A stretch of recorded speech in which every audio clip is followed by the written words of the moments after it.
രാഹുൽ മാങ്കൂട്ടത്തിനെതിരെ ഗുരുതര പരാമർശങ്ങൾ അടങ്ങിയ എഫ്ഐആറിന്റെ പകർപ്പ് ന്യൂസ് 18. 2025 മാർച്ച് 17 യുവതിയെ ഭീഷണിപ്പെടുത്തി നഗ്ന ദൃശ്യങ്ങൾ പകർത്തിയതായി എഫ്ഐആറിൽ പറയുന്നു.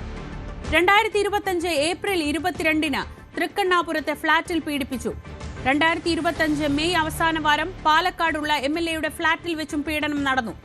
2025 മെയ് 30 ഗർഭഛിദ്രത്തിന് വേണ്ട ഗുളികകൾ കൈമനത്ത് വെച്ച് കൈമാറി. MLAയുമായുള്ള ബന്ധം പുറത്തു പറഞ്ഞാൽ ജീവിതം നശിപ്പിക്കുമെന്ന് ഭീഷണിപ്പെടുത്തിയെന്നും എഫ്ഐആറിൽ പറയുന്നു. വിവരങ്ങളുമായി ഡാൻ കുര്യൻ ഒപ്പം TG സജിത് ചേരുന്നു. ആദ്യം ഡാൻ കുര്യനിലേക്ക്. ഡാൻ, വെറും ഒരു വിശ്വാസവഞ്ചനയോ ഒന്നുമല്ല, വളരെ ഗുരുതരമായ ആരോപണങ്ങളുള്ള എഫ്ഐആറിന്റെ വിവരങ്ങളാണ് ഇപ്പോൾ നമുക്ക് ലഭിക്കുന്നത്. അതിൽ ആവർത്തിച്ചുള്ള ബലാത്സംഗം, അധികാരം ഉപയോഗിച്ചുള്ള ബലാത്സംഗം അടക്കമുള്ള നിരവധി കുറ്റങ്ങളുണ്ട്. എന്താണ് എഫ്ഐആറിന്റെ വിശദാംശങ്ങൾ? രാഹുൽ മാങ്കൂട്ടത്തിൽ MLAക്കെതിരെ ഗുരുതരമായ പരാമർശങ്ങൾ അടങ്ങുന്ന എഫ്ഐആറിന്റെ പകർപ്പാണ് ഇപ്പോൾ നമുക്ക് ലഭിച്ചിരിക്കുന്നത്. അതിൽ പ്രധാനമായി എടുത്തു പറയുന്ന കാര്യം ഒരു ക്രിമിനൽ ഇൻറ്റിമിഡേഷൻ, അതായത് ബോധപൂർവമായി ഈ കുറ്റകൃത്യം ചെയ്യുന്നതിന് വേണ്ടി പരസ്പരം ഉത്സാഹിപ്പിച്ചും പ്രോത്സാഹിപ്പിച്ചുമാണ് സംഘടിതമായി ഈ പ്രതികൾ ഈ കുറ്റകൃത്യത്തിൽ ഏർപ്പെട്ടിട്ടുള്ളത് എന്നാണ്. അതായത് 2025 മാർച്ച് മാസം 17 തീയതിക്കും 2025 മെയ് മാസം 30 തീയതിക്കും ഇടയിൽ സംഭവിച്ച കാര്യങ്ങളെക്കുറിച്ചാണ് ഈ എഫ്ഐആറിൽ എടുത്തു പറയുന്നത്. അതിൽ തൃക്കണ്ണാപുരത്തുള്ള ഈ യുവതിയുടെ ഫ്ളാറ്റിൽ വെച്ചാണ് ഈ സംഭവങ്ങൾക്ക് തുടക്കം. 2025 മാർച്ച് മാസം 17 തീയതി ഫ്ളാറ്റിൽ വെച്ച് യുവതിയുടെ സ്വകാര്യ ദൃശ്യങ്ങൾ അവരുടെ അനുവാദമില്ലാതെ MLA മൊബൈൽ ഫോണിൽ പകർത്തിയെന്നാണ് അതിൽ പ്രധാനമായി എടുത്തു പറയുന്ന കാര്യം. തുടർന്ന് ഈ ദൃശ്യങ്ങൾ കാണിച്ച് MLAയുമായി ബന്ധമുണ്ട് എന്ന കാര്യം പുറത്തറിയിച്ചാൽ ജീവിതം നശിപ്പിക്കുമെന്ന് പറഞ്ഞ് ഭീഷണിപ്പെടുത്തി. തുടർന്ന് അതേ വർഷം തന്നെ, അതായത് ഈ വർഷം തന്നെ മെയ് മാസത്തിൽ ഈ തൃക്കണ്ണാപുരത്തുള്ള പാലക്കാട്ടുള്ള ഫ്ളാറ്റിലേക്ക് ഈ യുവതിയെ എത്തിക്കുന്നു. അവിടെ വെച്ചും സമാനമായ തരത്തിൽ പീഡനം തുടരുന്നു. പിന്നീട് മെയ് മാസം 30 തീയതി തിരുവനന്തപുരത്ത് വെച്ച് തന്നെ കൈമനം എന്ന സ്ഥലത്ത് വെച്ച് ഒരു ചുമന്ന കാറിലെത്തി ഈ ഗർഭഛിദ്രത്തിന് വേണ്ടി ഉള്ള അശാസ്ത്രീയമായ ഗുളികകൾ യുവതിക്ക് കൈമാറുന്നു. തുടർന്ന് ആ ഗുളികകൾ കൈമാറിയ ശേഷം അത് കഴിച്ചുവെന്ന് ഉറപ്പുവരുത്താനായി വീഡിയോ കോളിലൂടെ ഈ രാഹുൽ മാങ്കൂട്ടത്തിലെ MLA ശ്രമിച്ചു എന്നുള്ള കാര്യവും എടുത്തു പറയുന്നുണ്ട്. എന്തായാലും കേവലം ഒരു പീഡനമെന്ന വാദം നിലനിൽക്കില്ല ഈ കേസിൽ എന്നായിരുന്നു രാഹുലുമായി ബന്ധപ്പെട്ട കേന്ദ്രങ്ങൾ നേരത്തെ മുതൽ ഇതുമായി ബന്ധപ്പെട്ട പ്രതിരോധം തീർത്തുകൊണ്ടിരുന്നത്. അതായത് ഇതൊരു ലിവിങ് ടുഗദറിന് സമാനമായ സൗഹൃദം ഇവർക്കിടയിൽ ഉണ്ടായിരുന്നു. അതുകൊണ്ട് ആ ബന്ധം ഉലഞ്ഞു കഴിയുമ്പോൾ അതിനെ ഒരു പീഡനമായി എങ്ങനെ വ്യാഖ്യാനിക്കാൻ കഴിയുമെന്നൊക്കെയായിരുന്നു. പക്ഷേ പീഡനം എന്നതല്ല ഈ എഫ്ഐആറിലെ പ്രധാനപ്പെട്ട പരാമർശം. ഒരുപക്ഷെ വലിയ തരത്തിൽ ജീവപര്യന്തം തടവ് വരെ ലഭിച്ചേക്കാവുന്ന BNS സെക്ഷൻ 86, 89 തുടങ്ങിയ വകുപ്പുകളിലെ ഈ ഗർഭചിത്രം ബോധപൂർവം നടത്തി, അതിനുവേണ്ടി സമ്മർദ്ദം ചെലുത്തി, ഭീഷണിപ്പെടുത്തി എന്നതടക്കമുള്ള കാര്യങ്ങളിലേക്കാണ് അന്വേഷണം കേന്ദ്രീകരിക്കുന്നതെന്നാണ് നമുക്ക് മനസ്സിലാക്കാൻ കഴിയുന്നത്. അതോടൊപ്പം നേരത്തെ പ്രത്യേക സംഘത്തെ രൂപീകരിച്ചായിരുന്നു കേസുമായി ബന്ധപ്പെട്ട വിവരങ്ങളൊക്കെ ശേഖരിച്ചത്. പക്ഷേ ഇപ്പോൾ ഈ കേസിൽ അന്വേഷണം നടത്തുന്നത് നേമം പോലീസാണ്.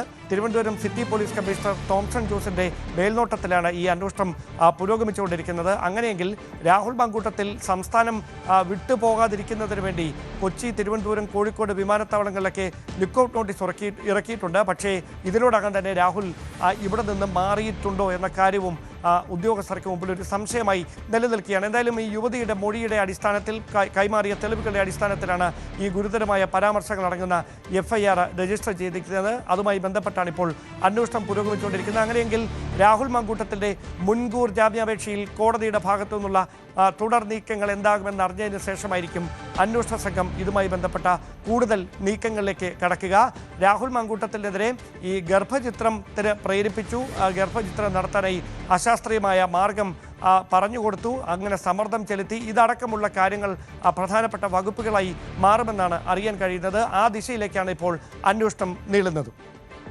ശരി, TG സജിത് കൂടി ചേരുന്നുണ്ട്. സജിത്ത്, ഇനി രാഷ്ട്രീയമായതിൻ്റെ മാനങ്ങളിലേക്ക് വന്നാൽ ഇന്ന് തള്ളാനും കൊള്ളാനുമാവാതെ കോൺഗ്രസ് നേതാക്കൾ ബുദ്ധിമുട്ടുന്ന കാഴ്ചയാണ് നമ്മൾ കണ്ടത്.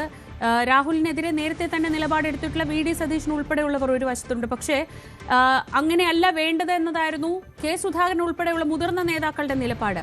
ഈ തെരഞ്ഞെടുപ്പിന് 10 ദിവസം മാത്രം ശേഷിക്കെ ഇത്രയേറെ ഗൗരവമേറിയ കുറ്റകൃത്യങ്ങൾ എഫ്ഐആറിൽ ഉൾപ്പെടുത്തപ്പെടുമ്പോൾ അതിനെ ലഘൂകരിച്ച് കാണാൻ കോൺഗ്രസിനെ കൊണ്ട് സാധിക്കില്ല. ഇത് എത്രമാത്രം പ്രതിസന്ധിയിൽ പാർട്ടിയെ കൊണ്ട് എത്തിച്ചിട്ടുണ്ട്?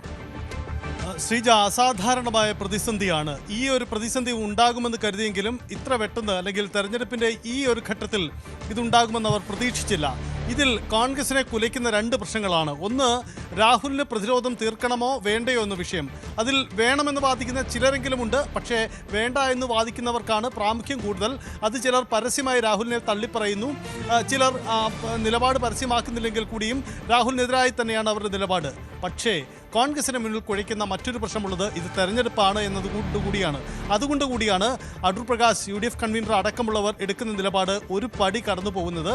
അതിൽ രാഹുലിന് പ്രതിരോധം തീർക്കുകയല്ല, പക്ഷേ അവർ തീർക്കുന്നത് മുന്നണിക്ക് രാഷ്ട്രീയ പ്രതിരോധമാണ്. ഇത് CPM-ന്റെ രാഷ്ട്രീയ ഗൂഢാലോചനയാണ് ഈ നീക്കത്തിന് പിന്നിൽ, ഇപ്പോഴത്തെ ഈ പരാതിക്ക് പിന്നിൽ എന്ന വാദമാണ് കോൺഗ്രസ് ഉയർത്തുന്നത്. അത് രാഹുലിന് പ്രതിരോധം തീർക്കാനല്ല, മറിച്ച് മുന്നണിക്കും പാർട്ടിക്കും രാഷ്ട്രീയ പ്രതിരോധം തീർത്ത് ഈ തെരഞ്ഞെടുപ്പിനെ നേരിടുക എന്ന തന്ത്രത്തിന്റെ ഭാഗമായിട്ടാണ് അത്തരമൊരു നീക്കം നടക്കുന്നത്. ഈ പെൺകുട്ടിക്ക് പിന്നിൽ CPM ആണ് എന്ന കടുത്ത നിലപാടെടുക്കാൻ ഇതിലൂടെ കോൺഗ്രസ് ശ്രമിക്കുന്നുണ്ട്.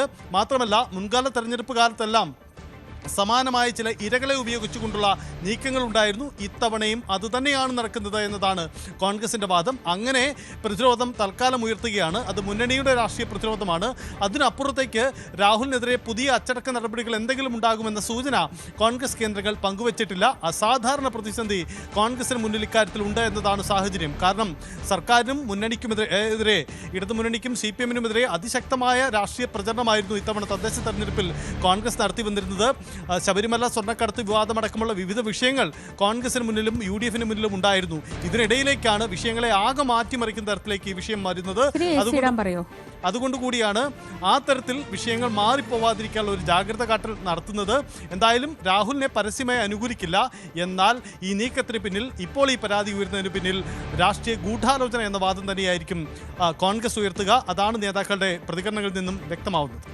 ശരി, TG സജിത്താണ് വിവരങ്ങൾ നൽകിയത്. ഒപ്പം ഡാൻ കുര്യനും എന്തായാലും വലിയൊരു പ്രതിസന്ധിയിലാണ് കോൺഗ്രസ് ചെന്നുപെട്ടിട്ടുള്ളത്. പ്രതിരോധം തീർക്കാൻ രാഹുലിന്റെ ഭാഗത്തു നിന്നുള്ള ശ്രമങ്ങളുണ്ട്, പക്ഷേ രാഹുൽ എവിടെ എന്ന ചോദ്യത്തിന് ഇപ്പോഴും ഒരു ഉത്തരമില്ല. ഇന്നലെ വൈകിട്ട് 4 മണിയോടെ ഈ പരാതി മുഖ്യമന്ത്രിക്ക് കൈമാറി എന്നതറിഞ്ഞ ശേഷം രാഹുൽ മാങ്കൂട്ടത്തിൽ MLA എവിടെയാണ് എന്ന് ആർക്കും ഒരു പിടിയില്ല. ലൈംഗികാതിക്രമം നടത്തിയെന്ന അതിജീവിതയുടെ പരാതിയിൽ രാഹുൽ മാങ്കൂട്ടത്തിൽ MLA-ക്കെതിരെ ചുമത്തിയ വകുപ്പുകളും ഓരോ വകുപ്പിലും ഉൾപ്പെടുന്ന കുറ്റകൃത്യങ്ങളും ലഭിക്കാവുന്ന ശിക്ഷകളും പരിശോധിക്കാം. 1. BNS 64-2F അധികാരത്തിലിരുന്നുള്ള ബലാത്സംഗം. 2. BNS 64-2H ഗർഭിണിയാകുമെന്ന അറിവോടെ ബലാത്സംഗം. 3. BNS 64-2M ആവർത്തിച്ചുള്ള ബലാത്സംഗം. 3 ജാമ്യമില്ലാ കുറ്റം, ജീവപര്യന്തം വരെ തടവു ശിക്ഷ. 4. BNS 89 നിർബന്ധിത ഗർഭചിത്രം, ജാമ്യമില്ലാ കുറ്റം, 10 വർഷം വരെ തടവു ശിക്ഷ ലഭിക്കാം. 5. BNS 316 വിശ്വാസവഞ്ചന, 5 വർഷം വരെ തടവും പിഴയും, ജാമ്യം ലഭിക്കാവുന്ന കുറ്റം. 6. BNS 351 ഭീഷണിപ്പെടുത്തൽ, 7 വർഷം വരെ തടവ്. 7. BNS 329 അതിക്രമിച്ചു കടക്കുക, 3 മാസം വരെ തടവും പിഴയും. 8. BNS 116 കഠിനമായ ദേഹോപദ്രവം, 7 വർഷം തടവും പിഴയും. 9. IT നിയമം 66E സ്വകാര്യതാ ലംഘനം, ജാമ്യം ലഭിക്കാവുന്ന കുറ്റം, 3 വർഷം വരെ തടവ് ശിക്ഷ. News desk, News 18.